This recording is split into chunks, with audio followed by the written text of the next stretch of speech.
السلام علیکم ورحمۃ اللہ وبرکاتہ۔ ایمان یہ کہتا ہے کہ تم اللہ، اس کے فرشتوں، اس کی کتابوں، اس کے رسولوں، یوم آخرت اور تقدیر پر ایمان لاؤ۔ ایمان کا تعلق قول اور عمل دونوں سے ہے، یعنی دل اور زبان کا قول اور دل اور زبان اور اعضاء کا عمل۔ ایمان یہ اطاعت سے بڑھتا ہے اور معصیت سے گھٹتا ہے۔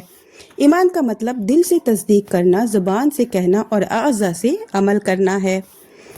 ایمان کی شاخیں، حضرت ابو ہریرہ رضی اللہ عنہ کی حدیث ہے، صحیح مسلم کی حدیث نمبر 35 ہے۔ رسول اللہ صلی اللہ علیہ وسلم نے فرمایا، ایمان کی 70 سے اوپر یا 60 سے اوپر شاخیں ہیں، ان میں سب سے افضل لا الہ الا اللہ کہنا اور سب سے ادنا راستے سے تکلیف دہ چیز ہٹانا اور حیا اور شرم بھی ایمان کی شاخیں ہیں۔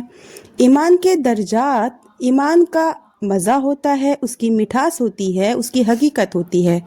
پہلے ہم ایمان کے مزے پر بات کرتے ہیں۔ ایمان کا مزہ رسول اللہ صلی اللہ علیہ وسلم نے اپنے اس قول میں بیان کر دیا ہے۔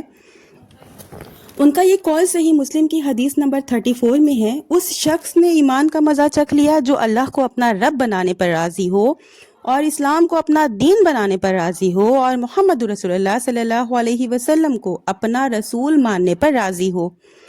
ایمان کی مٹھاس کو نبی کریم صلی اللہ علیہ وسلم نے اس طرح بیان کیا ہے، بخاری کی حدیث نمبر 16 اور مسلم کی حدیث نمبر 43 ہے، 3 چیزیں جس کے اندر ہوں وہ ایمان کی مٹھاس پاتا ہے۔ ایک یہ کہ اس کے نزدیک اللہ اور اس کے رسول ہر چیز سے زیادہ محبوب ہوں، دوسرے یہ کہ کسی آدمی سے صرف اللہ کے خاطر محبت رکھے، تیسرے یہ کہ کفر کی طرف لوٹنا اسے ایسے ہی ناپسند ہو جیسے آگ میں ڈالا جانا ناپسند کرتا ہے۔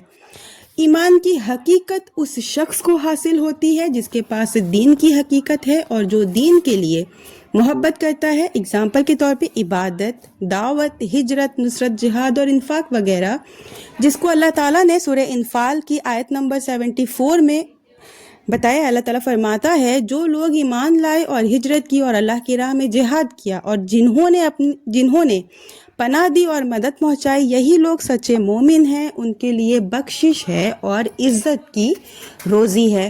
2 آیتیں اور ہیں اس سے ریلیٹڈ، بٹ ویڈیو لمبی ہو جائے گی اس لیے میں وہ یہاں بیان نہیں کر رہی ہوں۔